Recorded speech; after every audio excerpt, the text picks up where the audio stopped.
Tafsiran Quran Surat Al-Luqman ayat 16-19. Bismillahirrahmanirrahim.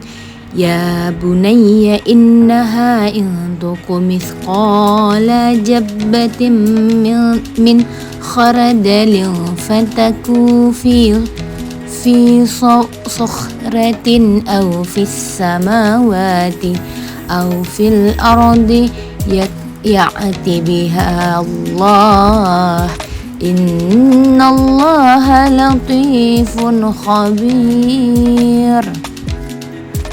Artinya, wahai anakku, sungguhnya jika ada suatu perbuatan seberat biji sawi dan berada dalam batu atau di langit atau di bumi, niscaya Allah akan mendatangkannya. Sesungguhnya Allah Maha Halus lagi Maha Mengetahui.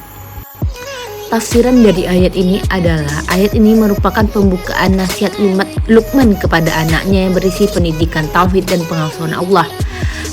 Pertama adalah pengawasan pendidikan yang dimana mengajarkan bahwa apapun perbuatan meskipun sekecil biji sawi akan tetap Allah ketahui dan balas. Yang kedua adalah nilai terbawinya ini menanamkan kejujuran, amanah dan integritas pada anak karena Allah mengetahui setiap amal yang meskipun tersembunyi. Metode pendidikan atau terbawi yang dipakai adalah pendekatan lembut dan personal. Ya bunayya, wahai anakku, yang sangat efektif untuk dalam mendidik anak. Aplikasi dalam pendidikannya yaitu membangun karakter takut kepada Allah, bukan karena ancaman tetapi karena cinta dan kesadaran rohani. Ya bunayya aqimish sholata wa'mur bil ma'rufi wanha 'anil munkar wasbir 'ala ma asabak inna dzalika min azmil umur. Artinya, wahai anakku, laksanakanlah sholat dan suruhlah manusia berbuat yang makruh dan cegahlah mereka dari yang mungkar dan bersabarlah terhadap apa yang menimpamu. Sesungguhnya yang demikian itu termasuk perkara yang penting. Tafsiran dari ayat ini adalah, ayat ini mengajarkan tanggung jawab pribadi dan sosial serta ketangguhan mental, yang dimana pesan pendidikan yaitu perintah mendirikan sholat mengarahkan pada pembinaan hubungan vertikal dengan Allah, sementara amar ma'ruf dan nahi munkar mengarahkan pada hubungan horizontal dengan sesama. Kesabaran anak diajarkan untuk bersabar menghadapi rintangan dalam berdakwah dan menjalani kehidupan ini, melatih mental kuat dan tidak mudah menyerah.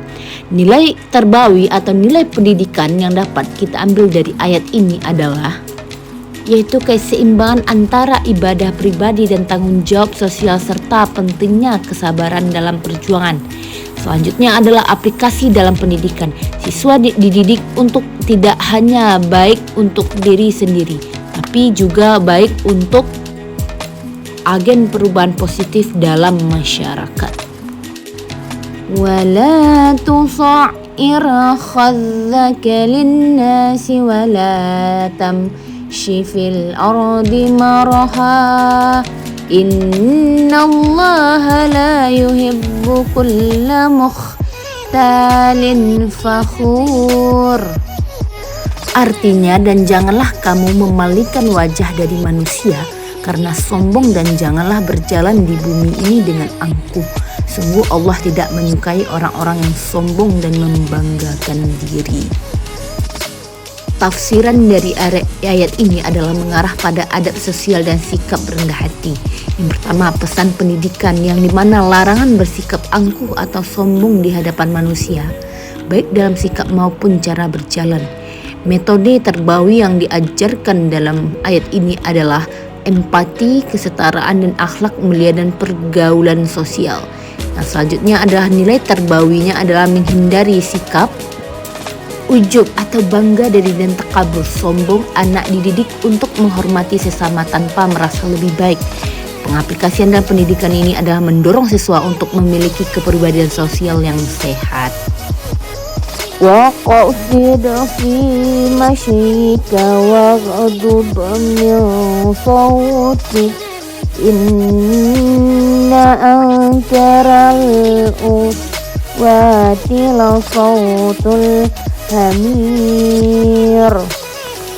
Artinya, dan sederhanakanlah kamu dalam berjalan dan lunakkan suaramu.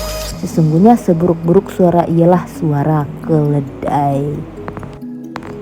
Tafsiran dari ayat ini berisi tentang pelajaran tentang kontrol diri dalam tindakan dan ucapan. Yang pertama, pesan pendidikan bersikap sederhana dalam berjalan dan berbicara dengan nada suara yang rendah dan sopan. Nilai pendidikan adalah anak dididik untuk bersikap tenang, tidak agresif dan menjaga etika berbicara. Simbol suara keledai dipakai sebagai gambaran buruknya suara yang keras, kasar, dan sombong. Ini menunjukkan pentingnya kesopanan verbal dalam komunikasi. Terakhir adalah aplikasi dan pendidikannya adalah siswa dilatih untuk berperilaku sopan dan penampilan dalam berbicara, mengembangkan kepekaan sosial dan kontrol emosi. Nah, itulah tafsiran yang terakhir.